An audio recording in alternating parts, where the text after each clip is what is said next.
మీరు జాబ్ చేస్తున్నారా? మీ సాలరీని డబుల్ చేసుకోవాలని అనుకుంటున్నారా? 2x యువర్ సాలరీ ఆన్లైన్ కోర్సులో జాయిన్ అవ్వండి. తన అమ్మకు శాశ్వత వికలాంగురాలుగా మారిపోయిన తన అమ్మకు సపర్యలు చేస్తూ అమ్మ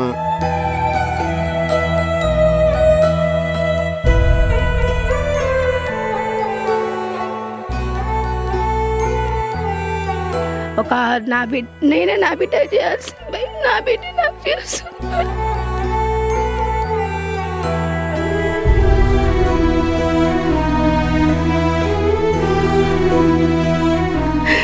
చూసారందరూ మమ్మల్ని సహాయం చేయండి.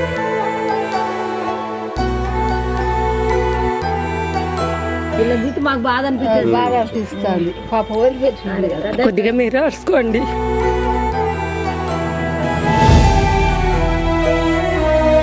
బాధ అనిపిస్తుందండి, దుఃఖం వస్తలేదా? క్షణిక ఆవేశంలో ఆ ఇల్లాలో తీసుకున్న నిర్ణయం ఆమెను శాశ్వత వికలాంగురాలుగా మార్చింది.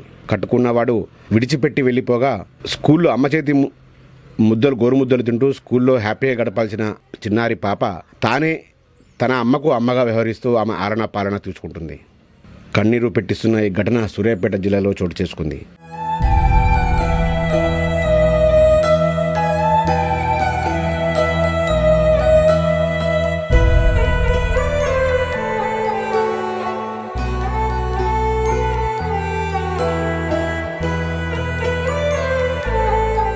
ఒకసారి మాట్లాడదాం వాళ్ళతో. వాళ్ళ పరిస్థితి ఎందుకు వచ్చింది, ఆ పాప ఇంత చిన్న వయసులోనే అమ్మలా మారి తన అమ్మకే సపర్యలు చేసుకుంటున్న వైనాన్ని వారి మాటల్లోనే తెలుసుకుందాం. అయితే ఎవరైనా మనసున్న మహారాజులు ఈ వీడియో చూస్తున్న వారంతా కూడా వీరికి కుటుంబానికి అండగా నిలబడాలని కోరుకుంటున్నాం. వీరికి ఈ పాప చదువుకోవాలని ఎంతో ఇష్టంగా, చదువంటే ఇష్టమని చెప్తా ఉంది.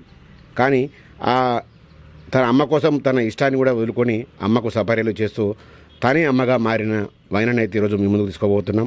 ప్రస్తుతం మనతో వారితో ఉన్నాం, వారితో మాట్లాడే ప్రయత్నం చేద్దాం. పదండి.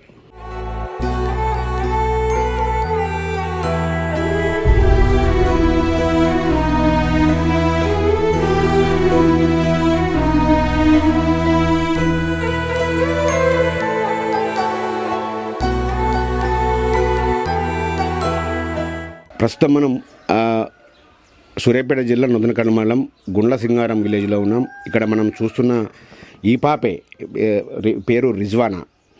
ఈ రిజ్వానా ప్రస్తుతం వయసు 7 ఏళ్ళు. ఈమె తన అమ్మకు శాశ్వత వికలాంగురాలుగా మారిపోయిన తన అమ్మకు సపర్యలు చేస్తూ అమ్మ చేతులు గోరుముద్దలు తినాల్సి స్కూల్లో హ్యాపీగా ఉండాల్సిన ఈమె ఈ చిన్నారిని ప్రస్తుతం తానే తన అమ్మకు అమ్మగా వ్యవహరిస్తూ అన్ని సపర్యలు చేస్తూ ఉంది. ఉదయం లేచిన మొదలు రాత్రి పడుకునేంత వరకు కూడా మొత్తం తన తల్లి ఆలనా పాలన కూడా ఈ చిన్నారే చూస్తూ ఉంది. ప్రస్తుతం మనం మాట్లాడదాం. సమీర గారు, ఫస్ట్ వాళ్ళ తల్లితో మాట్లాడదాం. చెప్పండి, అసలు ఎందుకమ్మా నువ్వు అసలు ఇలా ఎందుకు కావాల్సి వచ్చింది? అసలు మీకు ఈ డిసిజన్ ఎందుకు వచ్చింది? వికలాంగురాలకు ఎందుకు మారిపోయావు? ఎందుకు మారిపోయానంటే నా భర్త అప్పుడు బాగానే చూసుకుండు, మా బాబు పుట్టినప్పుడు బాగానే చూసుకున్న తర్వాతకి చిరాకు చేసుకుంటా నన్ను కొట్టడం కొద్దిగా చేయటం చేసిండు.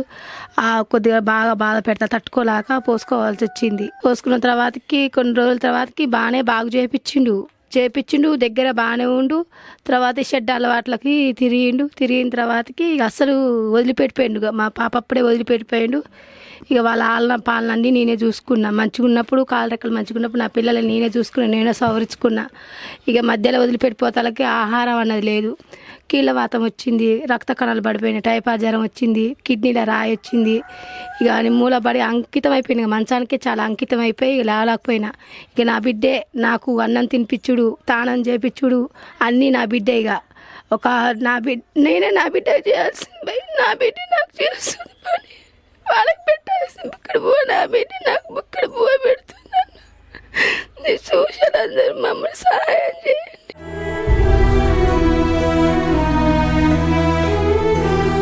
అంటే ఎంత ప్రభుత్వం నుంచి పెన్షన్ కానీ మీ కుటుంబం ఎట్లా నడుస్తుందమ్మా అసలు ప్రజెంట్? మాకు పింఛన్ లేదు. మాకు మా మామూలు సాబులే పండగ వచ్చినప్పుడల్లా మాకు రూపాయలు కలగజేస్తారు.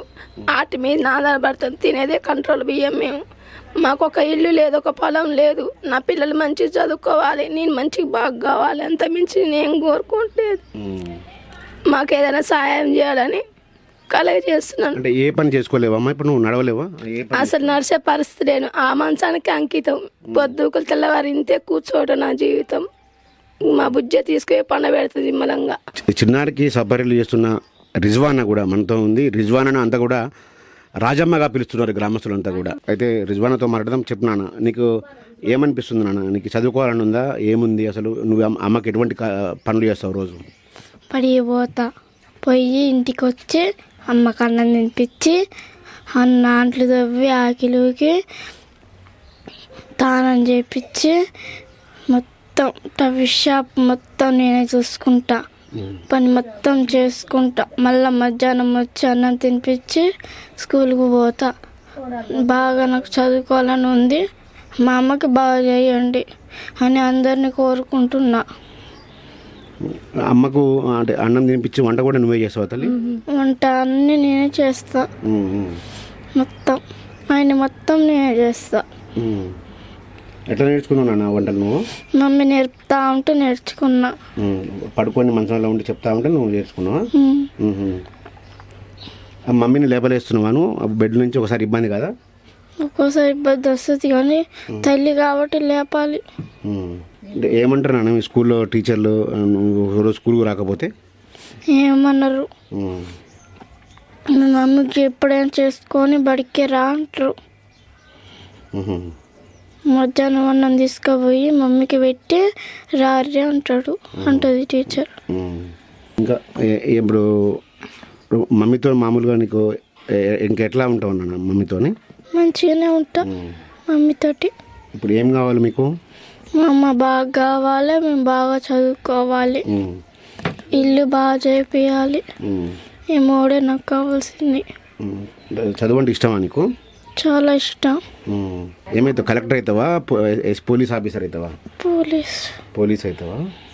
ఇది చెప్తుంది రిజ్వానా. ప్రస్తుతానికైతే తన చదువు అంటే ఇష్టం, కానీ తన తల్లి ఆలన పాలన చూసుకుంటూనే వయసుకు మించి ఏమైతే ఒక బాధ్యతగా వ్యవహరిస్తూ ఉన్న పరిస్థితి ఉంది. తన తల్లి ఆలన పాలన చూస్తూనే చదువుకుంటూనే, మరోవైపు తన తల్లి పరిస్థితిని చూసి అమ్మాయి కూడా చెల్లించిపోతూ ఉంది. తమకు మనసున్న సమాజంలో మనసున్న మహారాజు కానీ స్వచ్ఛంద సంస్థలకు సంబంధించిన ఎవరైనా ఉంటే తమ పట్ల, తమ కుటుంబం పట్ల దయ చూపి తమకు ఆర్థికంగా సహాయం చేసి తన తల్లికి ఆరోగ్యం పరంగా వైద్యం చేపిస్తే కనుక తను ఉన్నత చదువులు చదువుకొని ఖచ్చితంగా వాళ్ళతో శబాష్ అనిపించుకుంటారని కూడా చెప్తా ఉంది. ప్రస్తుతం అయితే వీళ్ళ పరిస్థితి చూస్తే కొంచెం దారుణంగా అనిపిస్తుంది. ప్రస్తుతానికి ఇల్లు కూడా ఎటువంటి సౌకర్యాలు లేకుండానే ఇల్లు ఉంది.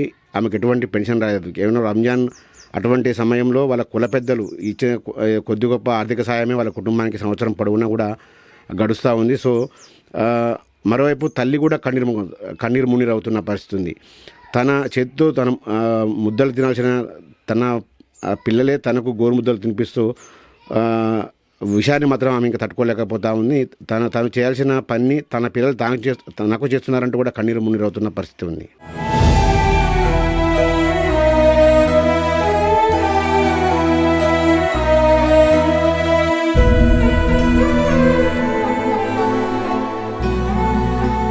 తన అమ్మకే అమ్మగా మారిన రిజ్వానాను అందరూ కూడా గ్రామస్తులతో పాటు సమాజం మొండ కూడా అభినందిస్తూ ఉంది. అయితే రిజ్వానా ఈ వయసులో చేస్తున్న సపర్యలకు తోటి మహిళలు కూడా ఆశ్చర్యపోతున్న పరిస్థితి కనపడుతుంది. రిజ్వానాను వాళ్ళంతా కొనియాడుతూ ఉన్నారు. ప్రస్తుతం మనం వాళ్ళ గ్రామస్తులకు సంబంధించిన మహిళలతో ఉన్నాం. చెప్పమ్మా, అసలు ఏంటి రిజ్వానా ఏమేమి పనులు చేస్తుంది వాళ్ళమ్మకు? మీరు ఎప్పటి నుంచి చూస్తున్నారు? మాది గుండ్లసింగారం మండలం నూతన కబురు. అయితే ఈ అమ్మాయి 10 సంవత్సరాలు, ఆమె బడి 10 సంవత్సరాలు అవుతుంది. 12 సంవత్సరాలు అవుతుంది. పాలు కూడా అవి ఇచ్చేది తెలియదు. డబ్బా పాలు పెట్టి సాధినం. ఈ అమ్మాయి బయటికి పోయినా, ప్యాసు పోయినా, ఏది పోయినా అన్నీ ఈ అమ్మాయి చేస్తుంది. ఉండు పెట్టుడు, మళ్ళీ ఇలా దాది కూడా సాయం చేస్తుంది. మంచిగా పెడతారు. వాళ్ళ డాడీ వదిలిపెట్టిపోయిండు 2 పిల్లలు అయినాక. ఏమనిపిస్తుంది అమ్మాయి మిమ్మల్ని ఈ అమ్మాయి వాళ్ళ అమ్మాయి చేస్తుంటే? చిన్న పిల్ల బాధ అనిపిస్తుంది సారు. ఎవరికైనా మాకు ఈ పిల్లకి మేము చేయాల్సిపోయి ఈ పిల్ల మాకు చేస్తుందంటే ఎవరికైనా బాధ అనిపించదా? చాలా బాధ. చదువుకునే అమ్మాయి కదా, ఈ రేపటి 20 ఏళ్ళు ఉన్నోళ్ళే మనం పిల్లలని చిన్న తీసుకొని వస్తాను. ఇవి చేయాలంటే ఎవరికైనా కష్టమే కదా, బాధ అనిపించదా? అట్లా ఇది వాళ్ళ డాడీ వదిలిపెట్టిపోవటం ఇదంతా కారణం. ఇక ఏం చేస్తావు, ఇక ఆ పిల్లకి అట్లా వచ్చింది.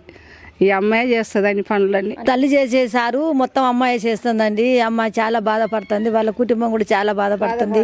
వాళ్ళ గురించి ఏం బాధ లేదు, ఇంట్లో ఏం లేదు, వాళ్ళకి ఏం లేదు సారు. వాళ్ళు చాలా బాధపడతారు. వాళ్ళ తండ్రి వదిలిపెట్టిపోయిండు, తల్లి అడ్డం పడిపోయింది, వాళ్ళకి పెట్టేటోళ్ళు లేరు, వండి పెట్టేటోళ్ళు లేరు, ఇల్లు లేదు, ఇల్లు గుర్తుంది, ఆ ఇల్లు అంత అర్థంది, ఏం లేదు సారు. వాళ్ళకు వాళ్ళ ఆఖరి వాళ్ళ ఇల్లు వాళ్ళ చక్కదనం చూస్తే సారు, మా అమ్మాయి చూస్తే మాకు చాలా బాధ అనిపిస్తుంది. వాళ్ళు ఏడుతుంటే మేము కూడా ఏడుతున్నాం ఒకసారి.